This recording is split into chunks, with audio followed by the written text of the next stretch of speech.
இந்த வீடியோவில் நம்ம என்ன பார்க்க போறோம்னா இன்கம் டேக்ஸ் ரெட்டி அண்ட் மூர்த்தி புக்கில் சம் நம்பர் 3 தான் பார்க்க போகிறோம்.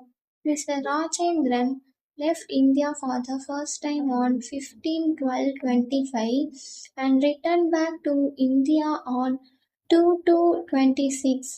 Determined his residential status for the assessment year 2026-27. கொஷினில் அவர் இப்போ தான் ஃபஸ்ட் டைம் இந்தியாவிலேருந்து போகிறாரு. எப்போனா ப்ரீவியஸ் இயரில் 2025 December 15 அப்போ போகிறாரு. வர்றது அதே ப்ரீவியஸ் இயர் February 2 வராரு. இப்போது இதுக்கான ஆன்சர் பார்ப்போம்.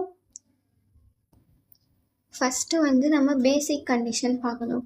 நம்மளுக்கு ஃபஸ்ட்டு பேசிக் கண்டிஷன் என்னது, 182 டேஸ் அவர் ப்ரீவியஸ் இயர் தான் இருக்கணும். ப்ரீவியஸ் இயர்னால் நம்மளுக்கு 1/4/25 31/3/26 வரைக்கும். அதனால தான் நம்ம என்ன பண்ணுறோம், ஏப்ரல்லேருந்து மார்ச் வரைக்கும் போடுறோம். இப்போது அவர் எப்போ போகிறாருன்னு சொல்கிறாங்க கொஷினில், December 15 தான் போகிறாரு.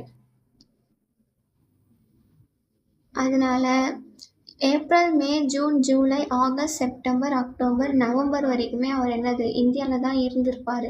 அவர் எப்போ போகிறாரு, டிசம்பரில் தான் போகிறாரு. அப்போது December 15 அவர் என்னைக்கு போகிறாரோ அந்த டேட்லேருந்தே நம்ம கேல்குலேட் பண்ணணும். அப்போது 15 நாள் தான் இருக்கிறாரு.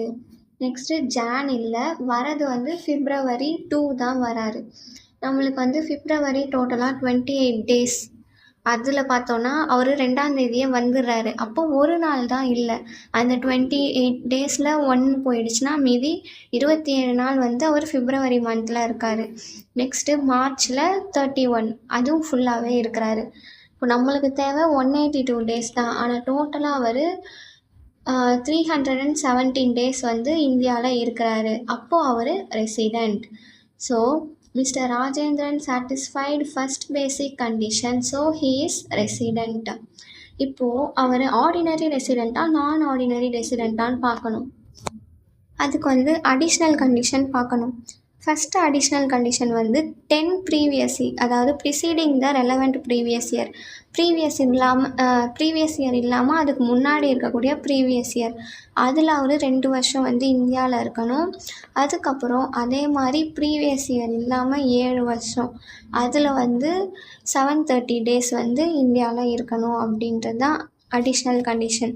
இப்போ கொஷினில் பார்த்திங்கன்னா அவர் இப்போ தான் ஃபஸ்ட் டைம் போகிறாரு, அதுவும் ப்ரீவியஸ் இயரில் தான் போகிறாரு. அப்போனா அவர் இதுக்கு முன்னாடி ஃபுல்லாகவே இந்தியாவில் தான் இருந்திருப்பார். அப்போ நம்மளுக்கு என்ன வரும், 10 ப்ரீவியஸ் இயரில் 2 இயர்ஸ் அவர் இருக்கிறாரு அப்படின்றது. ஸோ இது சாட்டிஸ்ஃபை பண்ணிடுவார். அதே மாதிரி 7 ப்ரீவியஸ் இயரில் 730 டேஸ், அதுவும் சாட்டிஸ்ஃபை பண்ணிடுவார். ஏன்னா இப்போ தான் ஃபஸ்ட் டைம் போகிறாரு. அப்போ ஆன்சர் எப்படி எழுதலாம், he satisfied both the additional conditions, so he is resident and ordinary resident. இந்த வீடியோ உங்களுக்கு புரிஞ்சிருக்கும்னு நினைக்கிறேன். கண்டிஷன்ஸ் மட்டும் நல்லா பார்த்துக்கோங்க. Thank you for watching.